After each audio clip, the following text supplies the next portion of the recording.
नमस्कार, मैं तरुण प्रताप सिंह और आप देख रहे हैं हिंदुस्तान की चुनावी यात्रा। इस समय हम मुजफ्फरनगर में हैं और मुजफ्फरनगर में मेरे साथ एक ऐसे शख्स बैठे हैं जिन पर बड़ी जिम्मेदारियां हैं, वो भी तब से जब से किसान आंदोलन चल रहा है। गृहमंत्री से लेकर प्रधानमंत्री तक बड़े सेनापति, खासकर मुजफ्फरनगर सहित पश्चिमी उत्तर प्रदेश के बड़े सेनापति माने जाते हैं। चुनाव भी है तो बड़ी जिम्मेदारी भी है। केंद्रीय मंत्री हैं, नाम है संजीव बालियान साहब। बहुत बहुत स्वागत है सर हिंदुस्तान पे। नमस्कार। सर पहला सवाल तो यही है, आपकी मुलाकात हुई थी राकेश टिकैत जी के बड़े भाई नरेश टिकैत जी से। चुनाव के समय औपचारिक बातचीत तो नहीं हुई होगी, कुछ चुनाव पर भी तो बातचीत हुई होगी, क्या बातचीत हुई थी? मेरी उनकी तो लगातार मुलाकात होती रहती है और मैं किसी मीडिया को लेकर भी नहीं गया। वे बीमार थे, उनका ऑपरेशन हुआ था, उनके स्वास्थ्य लाभ के लिए गया था। पर पता नहीं क्यों, जो मैं तो हर 2-3 महीने में सर, चूँकि मैं भी यहीं रहता हूँ, वो भी यहीं रहते हैं, मेरी खाप के चौधरी भी हैं, किसान नेता अलग बात है। लेकिन पता नहीं इस बार इस बात की इतनी चर्चा क्यों है। मेरी उनसे कोई राजनीतिक बात नहीं, सिर्फ जो एक परिवार में बात होती है, स्वास्थ्य के बारे में बात हुई और आशीर्वाद लिया और कुछ नहीं हुआ। ये चर्चा इसलिए क्योंकि एक दिन पहले ही उनका बयान आया था आरएलडी और सपा के को लेकर, समर्थन को लेकर। उसके अगले दिन संजीव बालियान साहब पहुंच गए। कहा जाता है कि सीधे गृह मंत्रालय से फोन आया कि बात करिए, बात बिगड़ रही है मुजफ्फरनगर में। नहीं, ऐसा कुछ नहीं। पता नहीं ये बात क्यों बनाई गई। ऐसा ना किसी का फ़ोन आया मेरे पास। मैं स्वयं ही उनसे मिलने के लिए गया था, स्वास्थ्य के लिए गया था। वो जो बात कही वो भी सच है कि उन्होंने पहले समर्थन किया और समर्थन फिर वापस लिया। चूँकि चौधरी महेंद्र सिंह टिकैत के समय से ही किसान यूनियन राजनीतिक रही है, तो उन्होंने बातें कहते हुए कह दिया जिसकी जहाँ वोट इच्छा हो वो दो। हमने भी उनकी बात का सम्मान किया, हमने भी उन्हें कहीं किस तरह से वो नहीं किया। जाट नाराज हैं क्या मुजफ्फरनगर और पश्चिमी उत्तर प्रदेश में आपसे, आपकी पार्टी से? वो तो हर बार पूछते हैं भाई, चुनाव से पहले 2017 हो, 2014 में तो खैर पूछा नहीं, 17 हो, 19 हो और अब 22 आ गया। भाई कितने टेस्ट ले हुए हमारे। देखिए, हर जाति या समाज, कुछ लोग कहीं वोट देते हैं, कुछ कहीं अपनी अपनी चॉइसेस होती हैं। हमारे समाज में वही बात है। लेकिन पता नहीं क्यों मुद्दा हमें क्यों बनाया जा रहा। इस बार फिर मेजोरिटी जाट हमें ही वोट देगा। ये इसलिए सवाल सर क्योंकि डॉक्टर प्रवेश वर्मा जो सांसद हैं आपके, आप भी उस बैठक में थे। कई बातें हुई, जाट नेताओं को बुलाया गया था, बड़ी लंबी बातचीत हुई, खुद गृह मंत्री उनसे सीधे बात कर रहे थे। इसलिए ये चर्चा तेज हो गई है कि चुनाव से पहले जो थोड़ी बहुत नाराजगी है भी किसानों को लेकर, आंदोलन को लेकर, मना लिया जाए और पूरी जिम्मेदारी फिर आपके कंधे पर डाल दी गई।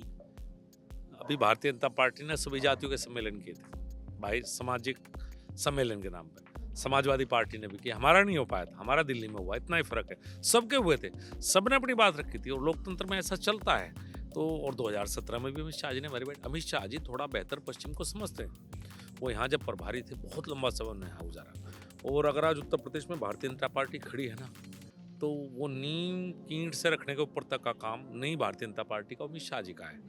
तो हम लोग भी ज़्यादा, पश्चिम के लोग उनसे कंफर्टेबल ज़्यादा रहते हैं, क्योंकि पश्चिम का जो मिजाज है उसे हमारी पार्टी में सबसे अच्छा अमित शाह समझते हैं। सुने वहाँ आपको कैबिनेट मिनिस्टर की भी बात बनाने की उठी थी, क्या बातचीत हुई थी, थोड़ा बताइए दर्शकों को। बिल्कुल नहीं उठी। जिसने की ये बात अलग है। हमारे जाट महासभा के प्रदेश अध्यक्ष ने एक बात जरूर कही कि देश की ये पहली कैबिनेट है जिसमें कोई कैबिनेट मंत्री हमारे समाज का नहीं है। मेरी कहीं कोई जिक्र नहीं था। ये समाज के वो अध्यक्ष होने के नाते उत्तर प्रदेश के, उन्होंने बात रखी थी कि कोई प्रतिनिधित्व किसी का भी कैबिनेट में भी होना चाहिए, चूंकि ये पहली कैबिनेट है। एक चीज़ और पूछना चाहेंगे, उसी के बाद बयान आता है कि जयंत चौधरी गलत घर में है, फिर जयंत का बयान अगले दिन आता है, चवन्नी नहीं हूँ जो पलट जाऊँ। देखिए, उसमें गृह मंत्री की तरफ से आया था कि वो गलत घर में, वो इसलिए कि पश्चिम में कोई नहीं चाहता कि अखिलेश मुख्यमंत्री बने। हमारी जन भावना है, हम किसी से, जो मेरा विरोधी होगा उससे भी पूछेंगे भाई अखिलेश ठीक नहीं, मुख्यमंत्री अखिलेश नहीं। और जहाँ तक बात है, ना तो हम पलटवाना चाह रहे किसी को, और कई बार वे भूल जाएं कि 2009 में एक बार जो वे सांसद बने वो भारतीय जनता पार्टी के समर्थन से ही बने थे। अगर उस समय भारतीय जनता पार्टी का समर्थन ना होता तो शायद सांसद ना बन पाते। और चौधरी चरण सिंह जब पहली बार मुख्यमंत्री बने तो भी जनसंघ के समर्थन से बने थे। चौधरी अजीत सिंह कई बार सांसद भारतीय जनता पार्टी के समर्थन से बने, उनकी सरकारों में मंत्री रहे। पलटवाना हम किसी को नहीं चाहते, पर याद दिलाना चाहते हैं कि भारतीय जनता पार्टी की मदद से कई बार सांसद और वो बने हैं। क्यों आपको ज़रूरत अब महसूस हो रही है और इस तरह के बयान देने पड़ रहे हैं जब चुनाव बिल्कुल सर पर है? हमें कोई ज़रूरत नहीं महसूस हो रही, हम ठीक ठाक है बिल्कुल।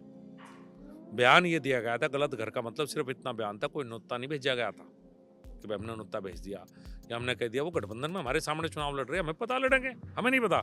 जब उम्मीदवार डिक्लेयर हो गए, सब काम होगी, तो सामने चुनाव लड़ेंगे। अब चुनाव लड़ेंगे तो हमने तो इसलिए कहा था कि दो चेहरे हैं, योगी जी का इधर है और अखिलेश यादव को उधर है। उनका चेहरा तो है नहीं, वे तो मुख्यमंत्री बनने के नहीं।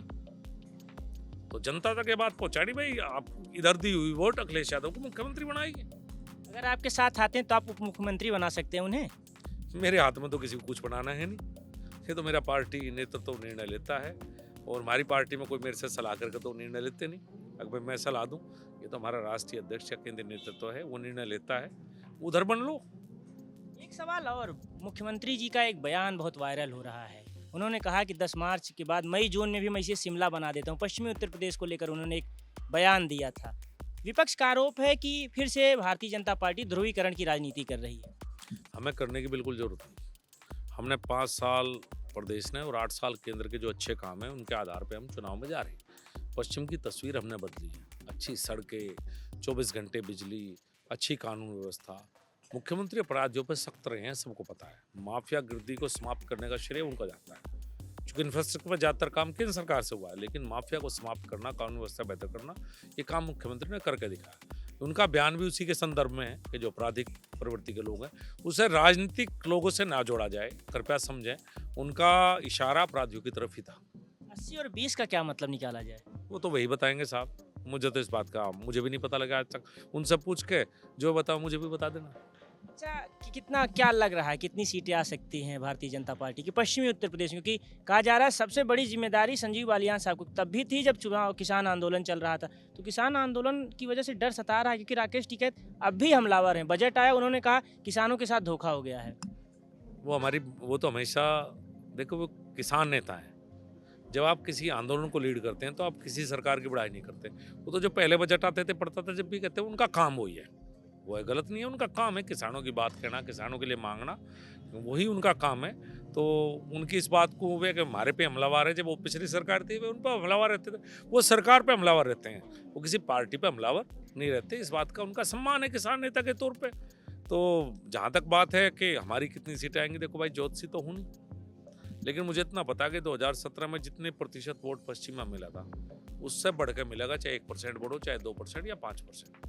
10 मार्च को रिजल्ट आएगा, पश्चिम का अलग से निकाल लेना आंकड़ा और मेरे से बात कर लेना अगर वोट परसेंटेज ना बढ़ी तो। इस बार क्या वादे कर रहे हैं आप, खासकर किसानों की अगर बात करें तो क्या? क्योंकि आपने कहा था कि 14 दिन में हम ब्याज सहित, अगर नहीं हो पाएगा तो हम ब्याज सहित पैसा लौटाएंगे गन्ना किसानों का।